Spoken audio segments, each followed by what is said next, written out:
Captain Elena Vasquez was 23 when they gave her the smallest, oldest ship in the fleet. The Admiralty had called it an honor. The press had called it a publicity stunt. Her crew had called it a death sentence. Now, 3 years later, she stood on the bridge of the Defiant, watching the debris field that had once been humanity's greatest armada drift past her viewscreen. 47 state-of-the-art battleships reduced to glittering fragments against the void. The Defiant remained, battered, bleeding atmosphere from a dozen wounds, but impossibly, stubbornly alive. Captain, her first officer, Commander Torres, limped over, his arm in a makeshift sling. Long-range sensors show the Hegemony fleet regrouping. They'll be back within 6 hours. Elena nodded, her young face aged beyond its years by the past 72 hours of continuous combat. When the Hegemony had launched their surprise attack, Admiral Peterson had laughed at their demand for humanity's immediate surrender. He'd called them overconfident fools, attacking the assembled might of Earth's military. Peterson's flagship had been the first to fall. Status of the fleet? Elena asked, though she already knew the answer. We're all that's left, Captain. The Thunderbolt went down 20 minutes ago. Admiral Morrison's final order was... Torres paused, swallowing hard. He transferred fleet command to you. The bridge fell silent. The youngest captain in history was now, by process of elimination, the senior officer of humanity's entire military presence in this sector. The thought should have terrified her. Instead, she felt a strange calm settle over her shoulders.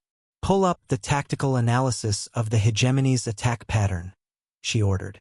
Her tactical officer, Lieutenant Park, barely old enough to shave, brought up the display. Captain, it doesn't make sense. They had us outgunned 3-1. Why retreat now? Elena studied the data, her mind racing. The admirals had all fought by the book. Massive ships in formation, overwhelming firepower, standard fleet tactics that had won 100 battles.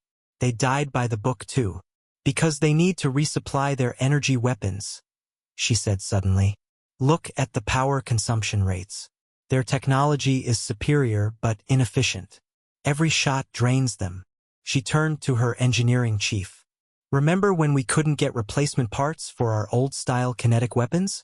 Everyone said we were flying a museum piece. The chief's eyes widened with understanding. Our projectile weapons don't need recharging.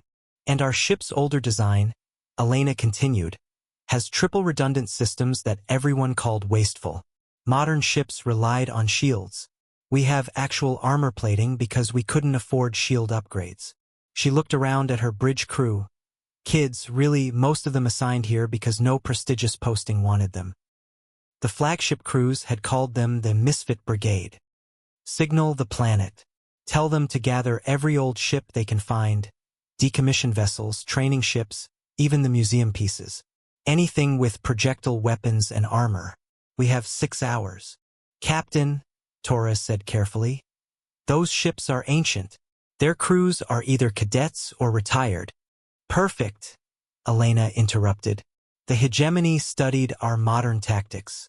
They know how our current admirals think. But they've never faced someone who learned to fight in a ship held together with prayer and duct tape. For hours later, Elena's ragtag fleet hung in space. 23 ships that looked like they'd been pulled from a history book. The Defiant led them, her hull scarred but her weapons ready. The Hegemony Armada emerged from hyperspace exactly where Elena had predicted, their sleek vessels glowing with barely contained energy. The Hegemony commander's message was brief. Surrender, child. You cannot hope to stand against us with those relics. Elena's response was equally brief. Nuts. The battle that followed would be studied for generations. Elena's ancient fleet didn't fight in formation. They swarmed like angry wasps, using their inferior speed to their advantage, forcing the Hegemony to waste energy on constantly retargeting. When shields failed, armor held. When energy weapons needed recharging, kinetic rounds kept firing. Elena had learned something commanding the worst ship in the fleet. Limitations breed creativity. Every admiral who died had relied on their advantages. She'd learned to weaponize her disadvantages.